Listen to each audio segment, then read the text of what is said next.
Yeah, we are starting with, look at this. And the first video for today is something that I'm so freaking excited for in February. A magical first look at Hogwarts Legacy. Wands at the ready, witches and wizards, because I have played Hogwarts Legacy and I'm here to tell you all about it. Don't spoil everything. Character creation, flying, combat, story. You'll see brand new footage of it all in today's video. People of the internet, Retro Tour here. Whoever I'm just a dad doesn't want to get spoiled and want like a whole literally impression of the game without anyone else's videos, then don't watch this video. Just go skip for 18 minutes and see you back in 20.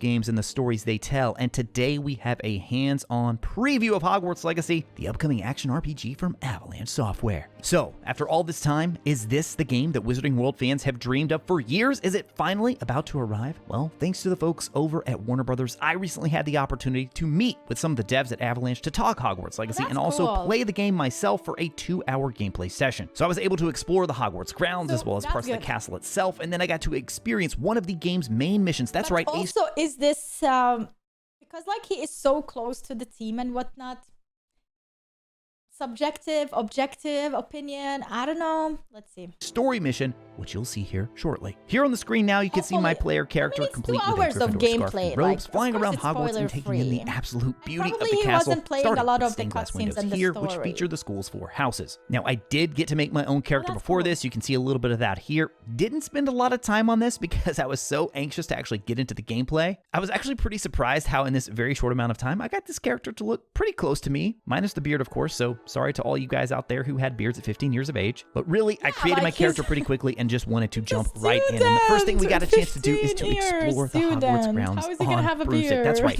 Right away, grab the broom and quickly start flying around Hogwarts. By the way, guys, you might be wondering, what is all this footage running on? It was running on a PlayStation 5 using the game's performance mode, which targets 60 FPS. And to me, it felt incredibly smooth throughout my entire play. But this, the design of this broom is backwards. Because the broom should not be pointy at the end and really wide, closer to the booty. Should be like, it's the wind as well, right? The wind should hit it backwards. Like it should be on the other side.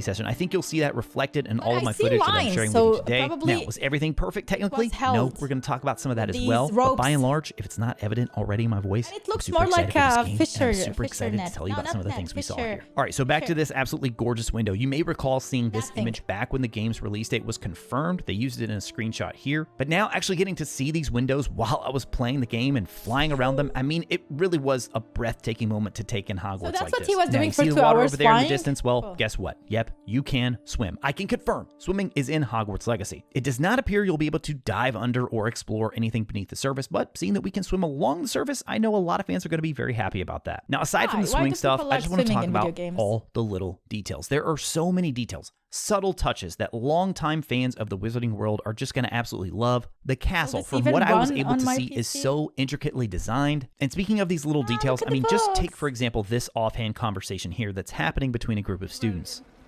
And have you seen how these professors look at your clothes? Black looks at me like I'm a pauper. I swear the man thinks I have fleas. I just hope these conversations are not going to be on repeat while I'm walking around Hogwarts. Let Ronan teach the entire curriculum. Charms is the only class I can stay awake for. Or this comment from one of the Floo Flame locations, which serve as fast travel points in the game. You can't imagine how inconvenient travel was before I invented Floo. I like that voice. It even appears other students are going to reference things about our character that have already happened in-game, such as this comment from a Slytherin student. Watch out, it's the Troll Slayer of Hogsmeade. And even though we can't play Quidditch ourselves, you can actually fly around the castle, even inside the Quidditch pitch. I just had to go and test this out. Yes, you can fly around it. And then as I go and fly down low here, you'll see that you can actually even sometimes find teams practicing Quidditch here. Another detail that I absolutely loved, the musical cue that plays whenever you collect one of the game's field guide pages.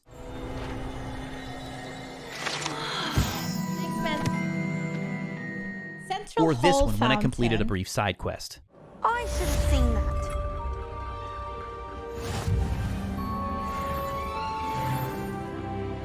Where did she disappear, the girl? Now, we already had heard... Guys?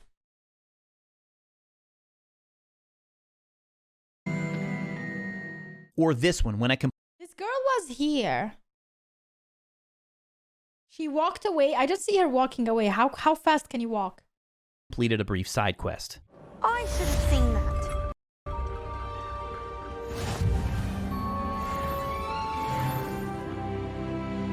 Where is she?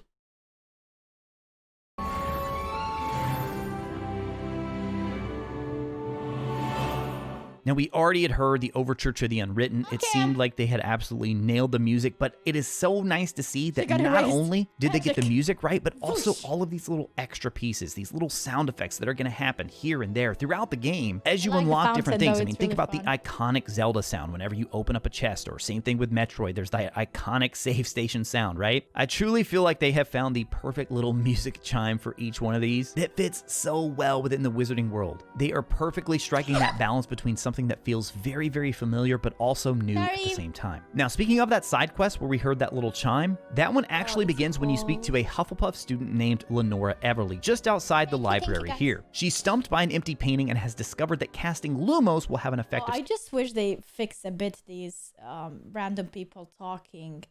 It looks so robotic. That's how it looks Some like. kind, but she isn't sure what to do next. So if you go over cast Lumos in front of the empty painting, a location appears in the painting. Once I managed to find the location, I noticed a large moth on the wall here. I'm going to try Accio first. Nothing happens. So then I decide, let's try Lumos, which immediately triggers a reaction from the moth. It begins to circle the wand. Then I returned it to the painting and was rewarded with a new field guide page. So this is just a small example, I think, of some of the puzzles that you can expect to encounter in Hogwarts Legacy. Definitely wouldn't be surprised if this is one of the easier ones. And also, I should point out that I had a dev from Avalanche kind of sitting right behind me, sort of pointing out, here's how this works, here's how that works. So I don't know that I would have solved it as quickly if he had. Exactly. This is also my problem when I will be streaming the game. A lot of people will be probably knowing these things from other videos or experiencing it themselves. And I would be just missing out these small details. That's why I think it's always good to see like things you missed or things to do in Hogwarts Legacy, because I think there are so many small details and stuff that I, such a nub, will not even see or know how to fix or do. He hadn't been there. Now, when it comes to quests, you also have the option to track quests. And when you do, this golden trail will appear in front of you and lead you to the quest location. Here, I'm on my way to meet up with Lucan Brattleby in the Crossed Wands Dueling Club. Now, as I was on my way there, I got to witness something that the devs at Avalanche refer to internally as a wow moment. It's basically when a scripted event is triggered based on your location in the castle. Or who knows, maybe even outside the castle as well. But with this particular one here, I got to hear some rather humorous dialogue from everyone's favorite poltergeist, Peeves, of course. You know, he's in the game. And if you're a longtime fan of the series and know your Wizarding World lore, then I think you'll appreciate this particular line right here. He tried to stop me, did rancorous carp, sought to trap me, confine me inside of a jar. So as I stood there listening, I happened to notice another field guide page, and then after casting Revelio, I was able to retrieve it. So that's already two different ways here that we've seen you can obtain these field guide pages. The little pages flying around as well. Yep, you can also use Accio on those, and I gotta say, this was super fun. I kept getting distracted. They were trying to kind of guide me to one place to the next, and I was like, nah, I want to go after this field guide page right here. Now, a bit further down that hall from where I met Peeves, I came across this unlit brazier, and after an accidental Accio cast right there, I was able to light it with Incendio, which again gave me another field guide page. I'm a trophy hunter, you guys. I'm gonna be honest. I'm already like just so ready to dive in and look for all these field guide pages. I hope there's a ton of them in this game. So even in just my very short time, I think it was pretty interesting to see kind of the wide range of things you can do to actually find these field guide pages even if you have Hogwarts. never All right, so eventually I did make my way over to the Crossed Wands Dueling Club, and I got to have my first experience with the game's combat. Now, everything we've seen so far of the combat is someone at Avalanche playing, and community manager Chandler Wood stressed to us that, hey, look guys, the person playing this is actually really good at the game. They played it a lot because a lot of people thought, oh man, this looks way too easy. Well, I was playing on the normal difficulty and I never died in my 2 hours with the game. I did come close a few times, but I can confirm to you guys that while this system is easy to understand and get into, it is going to be very difficult to master. And I mean that in a good way. If you like challenge in games, especially, again, I was at the normal difficulty, I found it very, very challenging and one that you're really going to be rewarded for the more you learn this system. Now, I mentioned being very close to dying. Well, thankfully in my playthroughs, my inventory included access to a handful of Wiggenweld healing potions. And like he got all of these because he only has 2 hours of the game. So they gave him all the abilities and there's literally someone sitting next to him and telling him what to do. Yes, I did have to use quite a few of them. As for spells, I had access to Lumos, which wasn't much use here, as well as Levioso, Accio, and Incendio. Now, the red spell that you see being cast frequently is simply known as a basic shot, and while it only does minimal damage, it's useful for juggling enemies to set up combos and to give your other spells time to refresh from their cooldowns. Notice the color-coded shields on these opposing students, which can only be broken, by the way, if you cast a spell that belongs to the corresponding color category. So notice here in the bottom right how each spell... Literally, you can't. Both of them had yellow shields on, and the feather here, wasn't like he removed it. He used it on this guy, and it removed the shield. But the other guy is already doing damage on you, but you cannot remove his shield, and you cannot damage him until this one recharges. So you can focus one enemy at a time and like juggle between those two. Has a color coding with it. So in this case, the only yellow one I have here is Levioso, so that is what I have to cast to break this yellow shield. Now you also have your own shield charm in the form of Protego, and at first I was almost completely ignoring it. It is mapped to triangle on the PlayStation. It's actually very easy to press, it's very easy to do, and I should have been casting it any time that I saw one of these yellow indicators appearing above my character. The red though, that means the spell is unblockable, so you're going to need to use circle to kind of dodge out of the way. Another aside here, I've been playing way too much God of War recently, so anytime you see me jump in the middle of the fight, I was most likely trying to use the dodge roll instead, which I know that's going to come with practice. From there, I had to put much of what I'd learned about combat to the test and learn about the game's stealth mechanics, because our next sequence features a main story mission with Poppy Sweeting joining up with our player character. Now, in the opening dialogue of this mission, she asks our character if we know anything about Horntail Hall, which she overheard a group of poachers discussing. Now, we go through this little brief investigation with Poppy, casting Revelio and sort of finding clues, and eventually we find our way to a group of poachers standing guard around a small tent. So Poppy says, hey, you can use stealth or you can use a less discreet approach. I decided to try the stealth approach using the disillusionment charm, which we now had access to at this point in the demo. So by approaching the enemies quietly from behind, you'll see a prompt giving you the option to press square for Petrificus Totalis. And unfortunately for this poacher, he'd probably have preferred I used AK on him instead.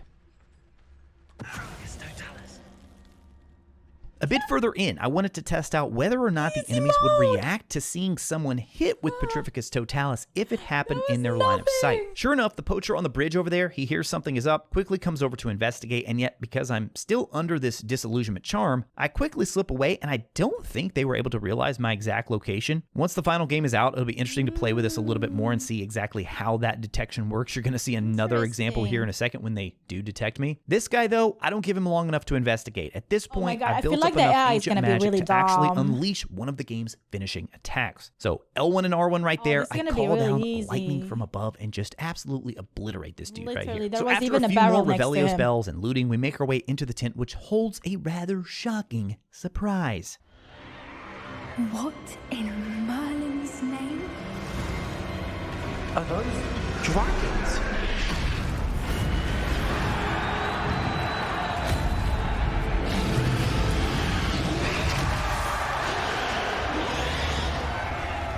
I mean, look at that. It's like the Weasley family tent, right? In Harry Potter and the Goblet of Fire. Only this time we realize there is a whole dragon fighting ring inside this tent. It's called Horntail Hall. We eventually make our way to the bottom of this area where Poppy and our main character find a group of poachers with a captive Hebridean black dragon. That's right. If you've been following the game for a while, you will recognize this dragon. So here's where I tried to start the fight with a stealth approach. Again, but with the numerous enemies both on the ground near the dragon and higher up above, my cover was quickly blown. I think it was this guy right here. Maybe I stepped a little bit too close and he overheard me. Also, it's important to remember disillusionment is not a complete invisibility spell. You know, it's not like the invisibility cloak from the series. And of course, even with the cloak, Harry could always be heard. But they didn't give me the option to restart, so I had to just go crazy, start fighting these guys, and I had to put all my combat skills to the test. So at this point, we also had access to 8 spells instead of just the slotted 4 you see here. So you can quickly get to those by holding R2. See, what I like about the fight, because it's a spell-based, range-based fight, you don't see like one enemy approaching you at a time. You block him and damage him melee attacks. No, in this way, you have to actually jiggle between all the people, all the AIs that are damaging you at the same time. So that can make it more difficult. I love that. Pressing right on the D-pad. Again, it's all based on where you have them mapped. So not only did I have access to Levioso, Depulso, Accio, and Confringo, but also Expelliarmus, and even the unforgivable curse Crucio. Oh, The yeah, other two this spells, is- Reparo and the I love Disillusionment it. Charm, neither were much help here. So the fight ensues, Nice, you and can fortunately bring for them us, we have closer. Poppy on our side. She's along to help, even deploys a few plants on the battlefield here. And things are pretty smooth sailing for me for a while until this moment right here. This particular animagus transforms into a wolf, and even more poachers arrive on the battlefield. All right, I don't plan on using dark magic in the final game, so please don't judge me. But finally, I had enough of this wolf and, well, I'm had to using do dark this. magic. I'm using every magic. Everything that can help me, I am using it. I don't freaking care. It's a video game. If I want to be a villain in a video game, I will be a villain in a video game. And it was here at this moment I really started to feel more comfortable with the Moral combat. Still system. nowhere Rip. close to mastering. I want to highlight this particular moment right here because this was one of my better moments with combat. You can see me dodge the unblockable attack, again, all that about red indicator. Then I nail literally this enemy with use what you Accio, can follow to it up with a survive. quick Confringo, shift my focus to the Loyalist Ranger that's attacking here from above, parry See? that attack from behind with Protego, See again, the that? yellow What I indicator, told you? and then Literally, he had to parry an attack from behind. Oh, that is so cool. go right back to attacking the Ranger, even hitting him with an Yes. object by using Looked like he got R1, which hit is too. known as an you ancient can't magic pay your throw. focus Honestly, on that one ancient guy. magic throw, I should have been using it a lot more. It's a mechanic that I just did not take advantage of enough. So I'm nowhere close to mastery, but I can't stress enough, guys, just how The fun dodge. the combat was throughout my whole playthrough. I thought it was just the right amount of challenge. Again, I was on the game's normal difficulty, but I found myself constantly on my toes, particularly in this last battle here. I mean, things are just going crazy. It's weird, going back and watching the footage, it feels a lot slower, but in the heat of the moment, I have to stress to you guys, it felt absolutely frantic, and I mean that in a good way. I was trying it to is remember frantic. my There's parry, so my many dodge, people all the around. combos I could do, Exactly, the yeah. ancient magic attack, the ancient magic throw, plus Okay. all the other spells that I had. Right. It's hectic too for him because he just got all these spells at once and he has only 2 hours to figure it out. I feel like when we will play this game, we get a spell at a time. We have this time to practice it with some minor enemies.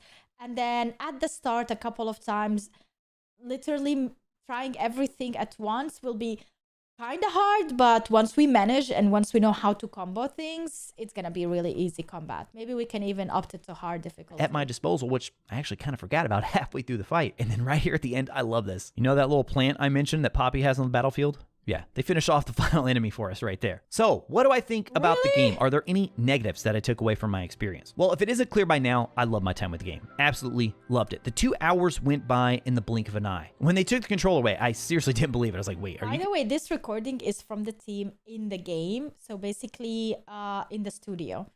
So this is on a PC that runs this game very well. They had to give him the best options, the best graphics, everything. This I don't really like, this scene. If this is the best they can do with this grass, for example, with the shading of her coat, the details on it, it looks too blurry. It kind I of love my looks time with the game. bad. The shadowing is glitching. As you can see, it's like coming out and in, like fading out. Is it clear by now? I love my time with So this can show you if this is the best they can do in their studio. the game. Absolutely loved it. What are you gonna have to run on The your 2 hours graphic went card? by in the blink of an eye. When they took the controller away, I But seriously... come on, like look how awesome the textures in the shadow is. I feel like their problem is the light. It does look good. Don't get me wrong. It looks good. Oh, this is on PlayStation 5. Ah, okay, that. I didn't believe it. I was like, wait, are you I mean, are you guys serious? PlayStation That's been 2 5 hours? No way. runs really All good. I wanted to do was play more. In fact, I if feel you like think that PC having will a be taste able of to run Hogwarts Legacy better. has made the wait for launch This is so easier, beautiful. no, it hasn't. It's had the opposite effect. I want to play the game even more. I just keep thinking about I want to play more of this game. Oh my God, So the all that being details said, are guys, it would not insane. be fair to you if I didn't point out the issues that I encountered during my 2 hours, because I did encounter some that I have Okay, tell concerns us the about. Now, we issues. also reached out and asked kind of what build was this that we were playing on. We've been told that it is not the final version, and also it doesn't have the day 1 patch. So hopefully these things can be Right. ironed out before launch and then fixed with that day 1 patch. All right, so let's start with the one I think is the biggest concern, at least for me, and that is when I was hit with a loading symbol before certain doors would open. It's this little white circular symbol here, and it happened 3 different times to me. Usually the loading was very quick, it only appeared briefly, but one of those 3 times you can see that I sort of back up from the door and then approach it again before it finally opens. I'm pretty confident in saying that they want this game to to be a seamless kind of it needs no to load load the experience. area, I don't man. think they You're want you going to see any out. kind of loading screen, so I don't think that was intentional. And even if it does happen occasionally, I mean, hopefully it's going to be like the quick one rather than the one where you have to kind of back up and wait. All in all, though, I would still prefer this over just having a complete load screen having to take over the screen. I also had another issue when I was flying around the open world. I decided to stop at this little spot right here, and as I dismount the broom, you'll see these students kind of just appear out of nowhere. They're not here when I'm flying in, and then once I land... exactly what I mentioned at the start in the scene where he was walking down up the stairs and there was a student and suddenly the student disappeared. I have a feeling this is going to be something like Cyberpunk, where you're walking, there are no people, and then suddenly they're appearing in front of you, you know, with the rendering. And there they are. And then just kind of a strange one, it's this lock-picking mini game. So whenever you cast Alohomora to break a lock, which is a spell we had access to in that final mission, basically the way it works is you go up to the lock, you cast Alohomora, and then you're taken into this little screen right here where you are charged with breaking this lock. So I kind of understand the inclusion of a mini game like this. I mean, we've seen it in mini games before, even though it kind of goes against the lore of Alohomora and how it works. It's fine, you know, but the game itself, it just didn't feel quite right. You have this series of dials as well as 2 sparks that you need to position. You can see the instructions here on the top right, and then they want you to rotate using the left and right stick. Now, I even had a dev standing right by me kind of guiding me through it, and it still just seemed a little bit unclear to me. And even after you manage to get the wheels... What are you supposed to do? Okay, move the sparks and rotate the dials until both corresponding gears are activated to release the lock.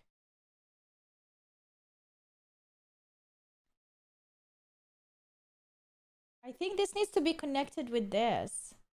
Spinning, the window seemed very, very narrow. So it's like I had to hold my left stick just in precisely the right spot. Oh, yeah, you need to see how this illuminates, how it glows. So now he needs to he figured out where the green one is glowing the highest. And now he needs to figure out where the red dot is the highest. And then also start rotating the right stick as well.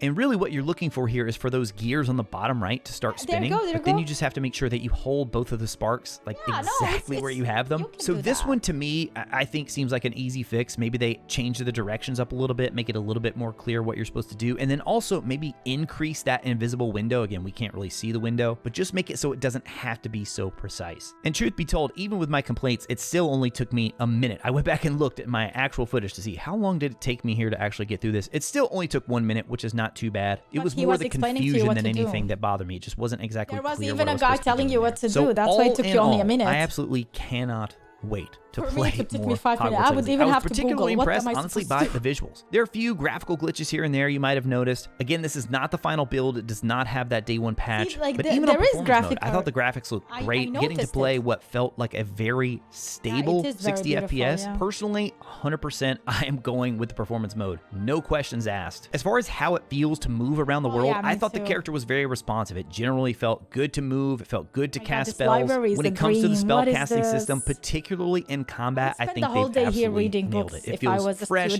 different than anything I've played before. Certainly miles better. Miles better than the old Harry Potter games. And I also love the unique challenge it provides while also giving players options for different playstyles and really being able to find your favorite spells, figure out the combos you like, and then tailor it to your own style. You know, set up those slottable spells in a way that works best for you. Now, one thing I wish I'd had more time to do is just run around the castle and see what all you could interact with. I tried it a little bit in the library, and I also tried it outside when I was running along the beach. I tried to cast Accio on one of these leeches right here. It was a little bit surprising that Accio didn't work to kind of pull that leech to me. Instead, I had to walk over and press the square prompt to pick it up. And then some things in the library would interact when I cast a spell, like this little picture frame right here. And then others were not. Just for the heck of it, I had to cast Incendio, see if it would burn any of the books. I also couldn't get over just how immersive and cinematic this actually did burn the books.